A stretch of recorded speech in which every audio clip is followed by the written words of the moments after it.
What if the Ram engine you've been told is bulletproof is quietly destroying itself right now? I've owned 3 different Ram engines.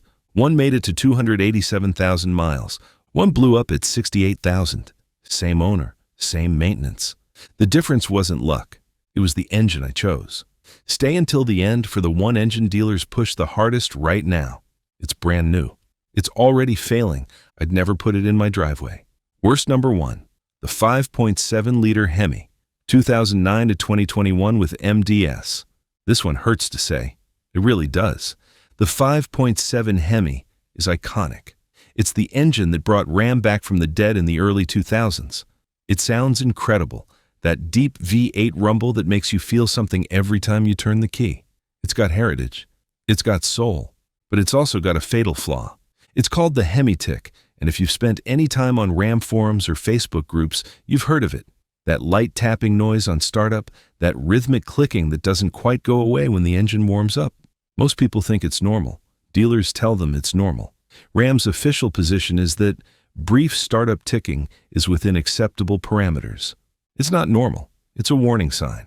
Here's what's actually happening inside your engine. The 5.7 Hemi uses hydraulic roller lifters. These lifters have tiny needle bearings inside them. We're talking bearings smaller than a grain of rice. These bearings need constant oil pressure to survive. They need to be bathed in oil at all times. But the Hemi's oiling system doesn't deliver enough oil to the lifters at idle and low RPM. The oil drains back down into the pan. The lifters run dry, and those tiny needle bearings start to wear. At first, you just get the tick. Annoying, but the truck still runs fine. Then, the lifter starts to collapse. It can't maintain proper valve timing anymore. You might notice a slight misfire. Maybe a little roughness at idle. Most people ignore it. Then the lifter fails completely. And when it does, it doesn't go quietly. A failed lifter sends metal shavings through your engine. Those shavings get into your oil. They circulate through the entire system. They score your cylinder walls. They damage your bearings. And they absolutely destroy your camshaft. I talked to a shop owner in Texas last year. He told me he does 2 to 3 Hemi cam and lifter jobs every single week. Every week. That's over 100 trucks a year, just at one shop. The repair cost? You're looking at $3,000 to $5,500 for a cam and lifter replacement if you catch it early. I've seen quotes as high as $8,000 in California. And if you kept driving after the tick started, if the damage spread to the bearings and cylinder walls, you're looking at a full engine replacement. That's $10,000 to $15,000. Easy. But here's what really gets me about this whole situation. The MDS system makes it worse. Way worse. MDS stands for Multi-Displacement System. It's RAM's cylinder deactivation technology. The idea is that under light load, the engine shuts down 4 of its 8 cylinders to save fuel. Sounds great on paper. In reality, it creates uneven wear patterns.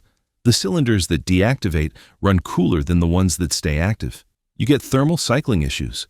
You get carbon buildup on the deactivated cylinders. And the lifters on those cylinders see different wear patterns than the active ones. Some owners delete the MDS system entirely. They buy aftermarket lifters and a new camshaft, and they eliminate the cylinder deactivation. It works, but it costs $2,000 to $3,000 to do it right. And most people don't even know it's an option until after their engine fails. There's also the exhaust manifold bolt issue. The 5.7 Hemi is notorious for breaking exhaust manifold bolts. The bolts are made of a weaker material than the manifold, and they snap under thermal stress. When they break, you get an exhaust leak. That ticking noise you thought was a lifter? Sometimes it's actually a broken manifold bolt. The fix isn't cheap either. You're looking at $500 to $1,200, depending on how many bolts are broken and how difficult they are to extract. Now, can you get 200,000 miles out of a 5.7 Hemi? Yes, I've seen it happen. I know people who've done it, but I also know people who've had catastrophic failures at 60,000 miles, at 80,000 miles, at 45,000 miles. It's a lottery, and the odds aren't good enough for me to recommend it.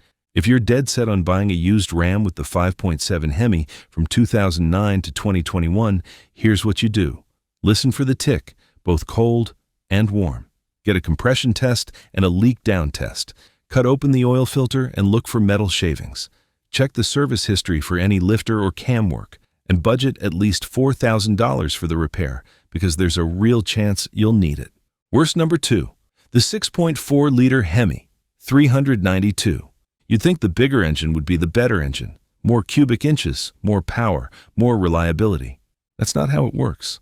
The 6.4 Hemi shares the same fundamental architecture as the 5.7. Same lifter design, same oiling system limitations, same MDS problems. It's essentially a bored-out 5.7 with all the same weaknesses, plus a few new ones. The Hemi tick affects the 6.4 just like it affects the 5.7. Same needle-bearing lifters, same oil starvation at low RPM, same catastrophic failure mode when the lifters give up. But here's where it gets worse. The 6.4 runs hotter than the 5.7.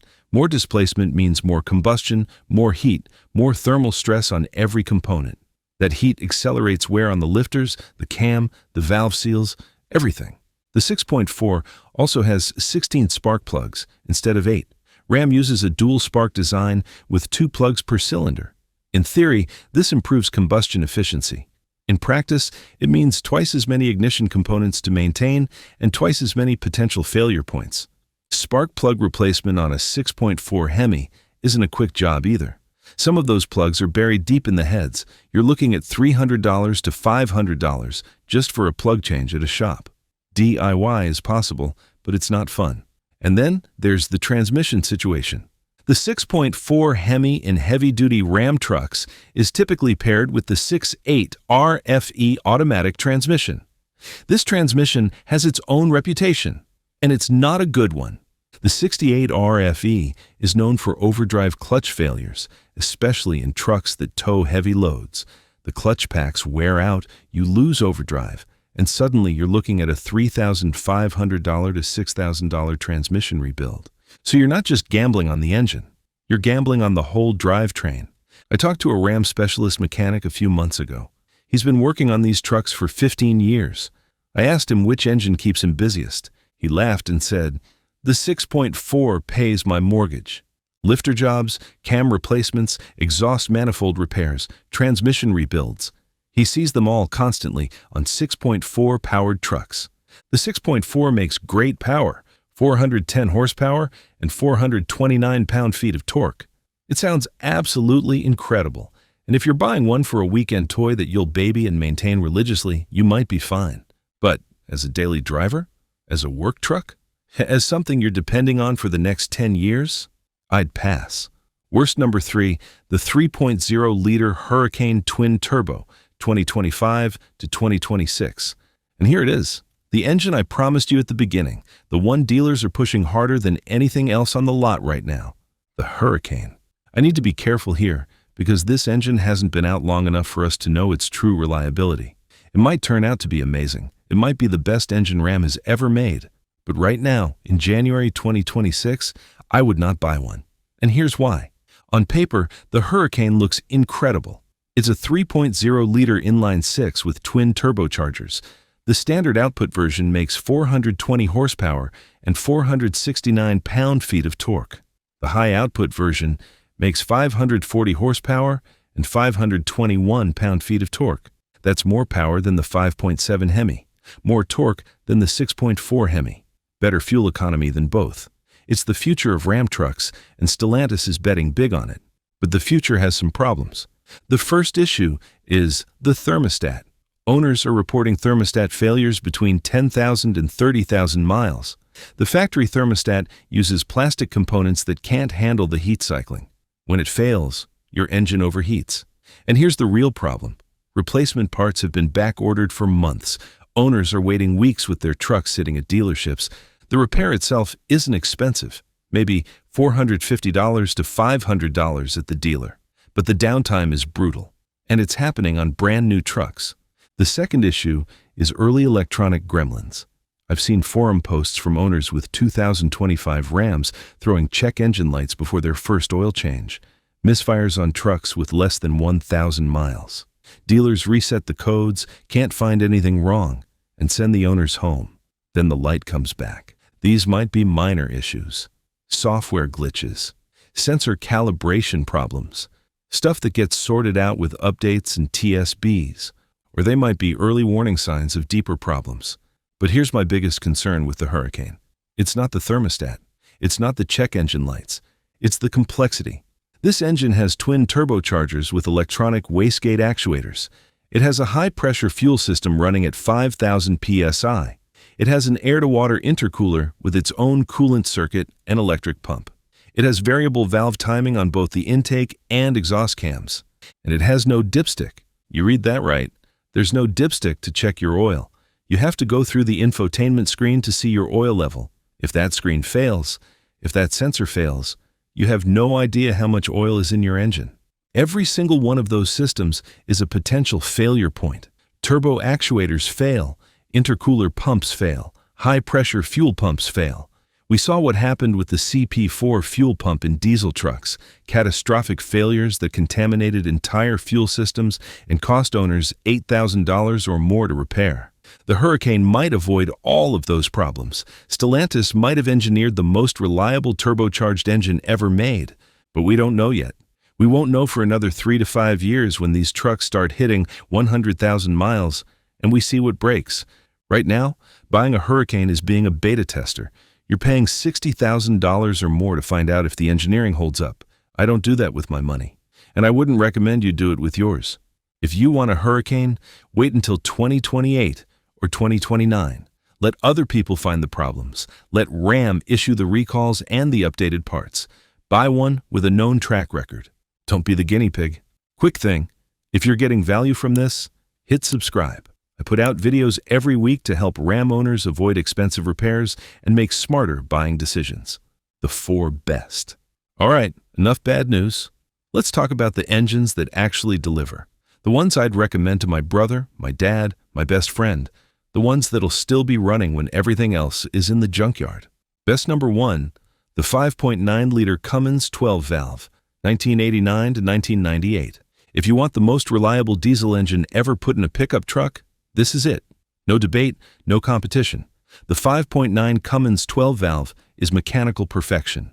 This engine was designed in an era before emissions regulations strangled diesel performance. There's no EGR, no DPF, no DEF, no electronic injection. Just a cast iron block, a mechanical injection pump, and forged steel internals that refuse to die. The inline-6 layout is inherently balanced. Unlike a V8, which has natural vibration harmonics, an inline-6 fires evenly and smoothly. Less vibration means less wear on bearings, less stress on mounts, less fatigue on everything. The Bosch P7100 injection pump is legendary. It's mechanical, it's tunable, and it's virtually indestructible. Guys are running these pumps at 400,000, 500,000 miles without rebuilds. When they do need work, any diesel shop can rebuild them for a few $100. Stock, the 12-valve makes around 160 to 215 horsepower depending on the year, and 400 to 440 pound-feet of torque. Those numbers sound modest by modern standards. But here's the thing. The internals are so massively overbuilt that people are pushing 500, 600, even 800 horsepower on stock bottom ends. The connecting rods are forged steel. The crankshaft is forged steel. The block is thick cast iron. It just takes the abuse and asks for more. There's one issue you need to know about. It's called the killer dowel pin. There's a small alignment pin in the timing gear cover. Over time, vibration can work this pin loose. If it falls out and drops into the timing gears, it destroys everything. Catastrophic engine failure. But here's the good news. It's a $50 fix. You buy a simple kit that locks the pin in place with a bolt. Takes an hour to install. Most trucks this old have already had it done. If you're buying a 12-valve, just verify the KDP fix has been completed. Everything else that goes wrong with this engine is cheap and easy. Lift pump, $100. Overflow valve, $50. Crank position sensor, $80. These are Saturday afternoon repairs, not shop bills. The downside is obvious. These trucks are old. The newest 12-valve is 28 years old now. You're dealing with rust, worn suspension, tired interiors, old wiring. The engine will outlast everything around it, but you need to find a truck where everything around it is still decent. If you find a clean second-gen Ram with the 12-valve Cummins, buy it. They're not making any more of them, and prices are only going up. Best number 2, the 6.7-liter Cummins, 2007.5 to present. The modern Cummins doesn't have the mechanical simplicity of the 12-valve. It's got electronics, emissions equipment, and complexity that the old-timers hate. But it's still one of the most reliable diesel engines you can buy, and the numbers prove it. Cummins rates the 6.7 with a B50 life of 350,000 miles. That means half of all engines will reach 350,000 miles before needing major internal work. In real-world surveys, 67% of owners report exceeding 400,000 miles. Some are pushing past 500,000 without a rebuild. That's not luck. That's not cherry-picked data. That's thousands of trucks exposed to every possible use case, lasting longer than almost anything else on the road. The current 6.7 makes 400 horsepower and 1,075 pound-feet of torque. That's enough to tow anything you can legally put behind a pickup truck, and it does it without breaking a sweat. The key is maintenance. The 6.7 has more systems than the old 12-valve, and every one of them needs attention. Oil changes every 15,000 miles with proper CK4 diesel oil. Fuel filter changes every 15,000 to 20,000 miles. Coolant flush at 150,000 miles or every 5 years. DEF fluid topped up regularly. DPF regeneration cycles allowed to complete. Don't shut off your truck in the middle of a region. Follow the schedule, and this engine will reward you with decades of service. There have been some issues over the years. The CP4 high-pressure fuel pump in certain model years was problematic. It could fail and send metal debris through your entire fuel system, injectors, rails, everything. A CP4 failure could cost $8,000 to $12,000 to repair. But for 2025, Cummins switched to the new Bosch CP8 pump. It's been extensively tested, and early reports are positive. They also moved to a gray iron block for better durability, added glow plugs instead of the grid heater for easier cold starts, and paired the engine with a new ZF 8-speed automatic transmission. If you're buying used, look for 2019 and newer models. They've had the most refinements and the fewest issues. If you're buying new, the 2025 refresh is looking solid. Best number 3, the 3.6-liter Pentastar V6 2016 Plus. I know, a V6 on a truck channel. You're wondering if I've lost my mind, but hear me out, because this engine deserves more respect than it gets. The 3.6 Pentastar isn't exciting. It doesn't rumble. It won't win any races. Nobody's putting Pentastar stickers on their back window. But it does something that matters more than any of that. It just works. This engine has been in production since 2011. Over 10 million units built. It powers everything from Ram 1500s to Jeep Wranglers to minivans. And the reason it's everywhere is simple. It's reliable and it's cheap to fix. The early Pentastars from 2011 to 2013 had some issues. Cylinder head problems, rocker arm bearing failures, left bank tick that sounded like a lifter, but was actually a worn rocker. Ram updated the design. By 2016, most of those issues were resolved. The rocker arms were redesigned, the cylinder heads were improved, the oiling system was refined. Modern Pentastars are rated above average for reliability by mechanics and industry analysts. They're not perfect. You might see oil cooler leaks or sensor issues as they age, but they're predictable. The problems are known. The fixes are cheap. A Pentastar oil cooler leak? Maybe $400 to fix. A sensor replacement? $150. Compare that to a $5,000 Hemi lifter job or a $10,000 Hurricane turbo replacement. For someone who uses their truck as a daily driver, occasional hauler, and weekend project vehicle, not a heavy towing machine, the Pentastar makes a lot of sense. You get 305 horsepower, decent fuel economy, and an engine that won't surprise you with a catastrophic failure. It's boring, but boring is underrated. Best number 4, the 5.7-liter Hemi, pre-MDS or MDS deleted. Wait, didn't I just spend 10 minutes telling you to avoid the 5.7 Hemi? Yes, but context matters. The 5.7 Hemi with MDS active is a liability. The constant cylinder activation and deactivation creates wear patterns that lead to lifter failure. It's a ticking time bomb. But the 5.7 Hemi without MDS is a different engine entirely. If you can find a pre-2009 Hemi, before Ram added the multi-displacement system, you're getting a simpler, more reliable power plant. No cylinder deactivation, no complex lifter oil management, just a straightforward V8 that makes good power and sounds incredible doing it. These early Hemis still have the exhaust manifold bolt issue. They still need regular maintenance, but they don't have the lifter failure epidemic that plagues the MDS-equipped engines. And if you're buying a newer Hemi, you have options. Aftermarket companies sell MDS delete kits. You replace the factory lifters with non-MDS units, swap in a new camshaft, and tune out the cylinder deactivation. The engine runs on all 8 cylinders all the time. You lose the fuel economy benefit of MDS, which was marginal anyway, maybe 1 or 2 miles per gallon in ideal conditions. But you gain peace of mind. You eliminate the most common failure point, and you end up with an engine that can legitimately run 250,000 or 300,000 miles.